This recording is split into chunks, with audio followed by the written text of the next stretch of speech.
NEET 2025 में physics का paper कहीं न कहीं जे एडवांस के लेवल को टच किया है। वो बहुत ही ज़्यादा लेंदी था, assertion reason type statement questions थे जिसको पढ़ने में काफ़ी ज़्यादा टाइम लग रहा था। बट आपके लिए प्रॉपर टाइम जो था वो 3 आवर्स ही था, बट उन्होंने जो पेपर का लेवल सेट किया था वो कहीं न कहीं 3 आवर्स के बियॉन्ड सेट किया था। तो hi everyone, I am Shivangi Kumari, third year professional MBBS student. Welcome you all guys to my channel Shivangi Medco. And आज हम लोग इस वीडियो में बहुत इंपॉर्टेंट टॉपिक डिस्कस करने वाले हैं कि नीट 2025 का कट ऑफ कितना होना चाहिए। तो कट ऑफ जाने से पहले मैं आप लोगों को बताना चाहती हूँ कि कट ऑफ किन बातों पे डिपेंड करता है। तो कुछ फैक्टर्स पे डिपेंड करता है, लाइक कि कितने नंबर ऑफ स्टूडेंट्स अपीयर हुए हैं, पेपर का लेवल कैसा था एंड गवर्नमेंट सीट कितना इंक्रीज़ हुआ है। तो ये सारी चीज़ें तो फ़ेवर में है, क्योंकि पिछले बार का सिनेरियो था उसके कारण बहुत सारे स्टूडेंट्स ने गिव अप कर दिया एंड थोड़े से स्टूडेंट्स इस बार डिक्रीज़ हो गए अप्रॉक्सिमेटली 2 लाख के। एंड जो नंबर ऑफ गवर्नमेंट सीट्स थे वो भी इंक्रीज़ हुए हैं एंड पेपर का लेवल तो आप सभी जान ही रहे हो कि कैसा पेपर का लेवल था। इसको कहीं न कहीं 2016 में जो पेपर आया था उससे कंपेयर किया जा रहा है और एक 95 में भी जो पेपर आया था उससे। और कुछ लोगों का ऐसा कहना था कि इतना ज़्यादा टफ पेपर कभी आया ही नहीं है, तो इट वाज़ फर्स्ट टाइम कि इतना ज़्यादा टफ पेपर आया है।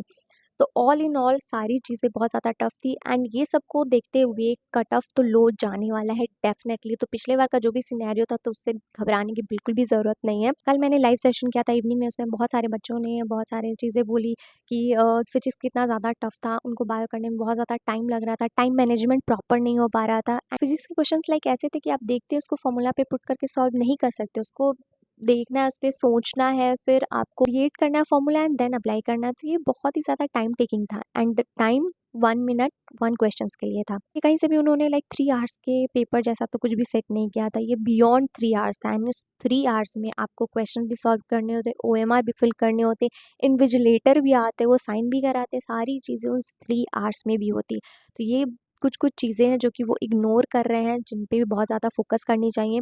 कुछ लोग तो ऐसा बोल रहे थे कि वहाँ के जो इन्विजिलेटर थे वो बहुत ही ज़्यादा डिस्टर्ब कर रहे थे। तो ये सब भी चीज़ें जो होती हैं, ये छोटी-छोटी बातों को इग्नोर किया जाता है, जो कि बहुत ही बड़ा इंपॉर्टेंट फैक्टर होता है नीट के टाइम में, क्योंकि नीट का जो 3 आवर्स का पेपर होता है उसमें अलग ही माइंडसेट होता है, आप बहुत ही ज़्यादा टेंस रहते हो। अगर चीज़ें आपके अकॉर्डिंग जा रही है, आपको 1 क्वेश्चन्स लग गया, 2 क्वेश्चन्स लग गया, फिर बाकी चीज़ें लग रही है, तो आप बहुत ही ज़्यादा मोटिवेटेड रहते हो एंड आप अच्छे से चीज़ें वो करते हो। लेकिन जैसे पहला क्वेश्चन्स नहीं लगा, तो ठीक है चलो थोड़ा-सा डगमगाते हो, लेकिन सेकंड क्वेश्चन नहीं लगा, फिर थर्ड क्वेश्चन नहीं लगा, तो बहुत ही ज़्यादा मोरल डाउन हो जाता है एंड जो लगने वाली जो आपके क्वेश्चन्स, बाकी क्वेश्चन जो ईज़ी क्वेश्चन जो आपका आते थे, वो भी कई बारी नहीं लगते इस टेंशन में। ये सारी चीज़ें कम थी क्या जो इन्विजिलेटर भी आपको डिस्टर्ब कर रहे हैं। तो गाइस पैनिक करने की ज़रूरत नहीं है, सिर्फ आप अकेले नहीं हो जिनको पेपर टफ लग रहा है, जो बाकी लोग भी हैं सबको पेपर टफ लग रहा है एंड इवन टीचर्स को भी पेपर टफ लग रहा है। तो ऑल इन ऑल पेपर तो बहुत ही ज़्यादा टफ था, तो कट ऑफ तो डेफिनेटली लो जाएगा। तो मैं बताने वाली हूँ कि एक प्रोबेबल ज़ोन क्या होना चाहिए, एक सेफ ज़ोन क्या होगा, जिस उतना में आपका नंबर लाई कर रहा है तो आप सेफ ज़ोन में हो। तो बात करते हैं जनरल कैटेगरी से। जनरल एंड ओबीसी कैटेगरी का आप 6, 10 प्लस माइनस 10 रख सकते हो, ठीक है। अगर इतने नंबर आपके आ रहे हैं तो डेफिनेटली आप कहीं ना कहीं सेफ जोन में हो। फिर बात करेंगे ईडब्ल्यूएस, तो ईडब्ल्यूएस में 580 से लेकर के आप 600 के बीच में रख लो। एससी कैटेगरी में आप 480 से 500 के बीच में एंड एसटी कैटेगरी में 450 से 490 के बीच में रख लो। इतना में आपका नंबर लाई कर रहा है तो आप कहीं ना कहीं सेफ जोन में हो, बट बहुत ही ज़्यादा अनप्रिडिक्टेबल चीज़ें हो रही हैं, तो at the end cut off क्या हो जाए किसी को नहीं पता है, ठीक है। सारे लोग अलग-अलग आपको कट ऑफ का बता रहे होंगे, कोई बोल रहे होंगे 610, कोई बोल रहा है 570, लेकिन मैंने एक बीच का निकाला है कि हाँ, अगर इतना है तो आप सेफ ज़ोन में हो, आपको एक गवर्नमेंट कॉलेज मिल जाएगा, ठीक है।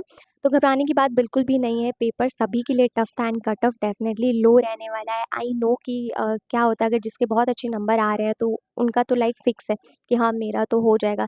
लेकिन जिनका नहीं आ रहा है वो भी ठीक है कि चलो इस बार नहीं होगा, अब वो आगे के लिए सोचेंगे। लेकिन जो बीच वाले बंदे हैं जिनको लग रहा है कि हो भी सकता है, नहीं भी हो सकता, जो फँसे हुए हैं, उनके लिए बहुत ही ज़्यादा डिफ़िकल्ट फ़ेज़ होने वाला है, क्योंकि ना वो खुल के हँस सकते हैं, ना खुल के रो सकते हैं, समझ में नहीं आ रहा है कि करें तो करें क्या?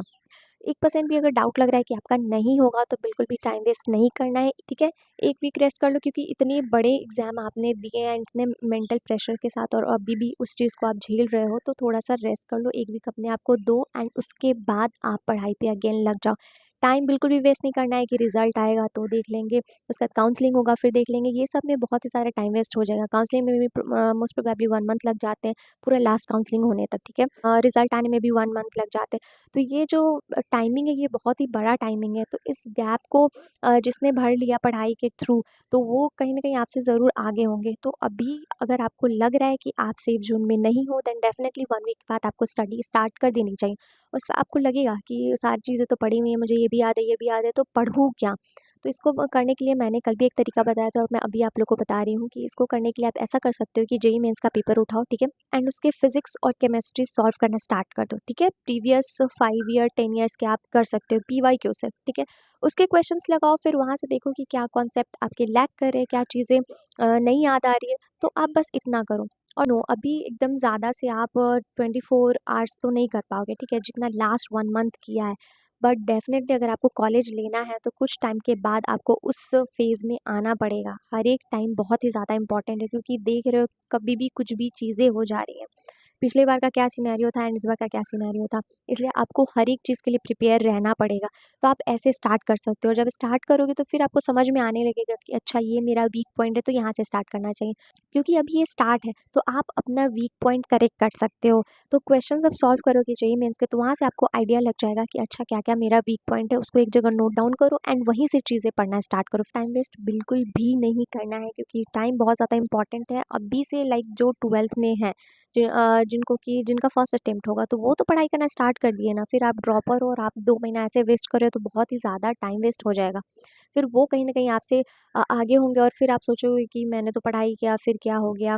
तो लेकिन 2 महीना, 1 दिन भी बहुत इम्पोर्टेंट होता है, यहाँ पे 2 मंथ है, तो ये 2 मंथ आपको ऐसे ही वेस्ट नहीं करना है काउंसलिंग और रिज़ल्ट के चक्कर में, ठीक है? जो होगा वो देखा जाएगा, साथ के साथ रिज़ल्ट आएगा तो रिज़ल्ट भी आप लोग देख लेना, उसके अकॉर्डिंग काउंसलिंग का भी देख लेना, वो करना है, लेकिन साथ के साथ आपको पढ़ाई स्टार्ट करनी है और कंटिन्यू करना है, अगर आपको लग रहा है कि आप सेफ ज़ोन में नहीं लाइक कर रहे हो तो। ओके, एंड पैनिक करने की बिल्कुल भी ज़रूरत नहीं है, मैं आप लोग के साथ हूँ 26 के जर्नी में थ्रू आउट, एंड ऑल्सो 25 के एडमिशन में भी जो भी डॉक्यूमेंट्स रिक्वायर्ड होंगे, वो सारे पे मैं वीडियो बना दूँगी, क्योंकि बहुत सारे डॉक्यूमेंट्स के लिए अभी आपको अप्लाई करना पड़ता है कि क्या सारी चीज़ें हैं, नहीं है। तो मैं आप लोग के लिए उसके लिए सेपरेट वीडियो बना दूँगी, क्या-क्या documents required at the time of counselling, so that आप बहुत ज़्यादा परेशान ना हो जाओ कि ये इस डॉक्यूमेंट्स के बारे में मुझे पता नहीं था, फिर ऐसे हो गया, वैसे हो गया। तो इन सब चीज़ों से बचने के लिए मैं थोड़े दिन में वो भी वीडियो अपलोड कर दूँगी। तो यही था टोटल कट ऑफ का scenario, and guys literally cut off के बारे में अगर आप बहुत सारे वीडियोज़ देखोगे तो बहुत के बहुत वेरिएशंस आ रहे हैं, बट इतना तो श्योर है कि कट ऑफ लो जाने वाला है। तो पिछले बार का जो भी रैंक था, जिस रैंक पे जो कॉलेज मिला था, तो बिल्कुल भी उस पे मत जाना, क्योंकि पिछले बार के अकॉर्डिंग इस बार बिल्कुल ऑपोज़िट सिनेरियो है। तो आपको देखना है कि जिस टाइम पे थोड़ा-सा टफ पेपर आता था, उसके अकॉर्डिंग आपका ऑलमोस्ट कट ऑफ जाने वाला है। मैंने एक आपको रफ़ आइडिया बता दिया है कि अगर इतना नंबर आ रहे हैं, तो आप कहीं न कहीं सेफ़ अपने आप को बोल सकते हो, ठीक है?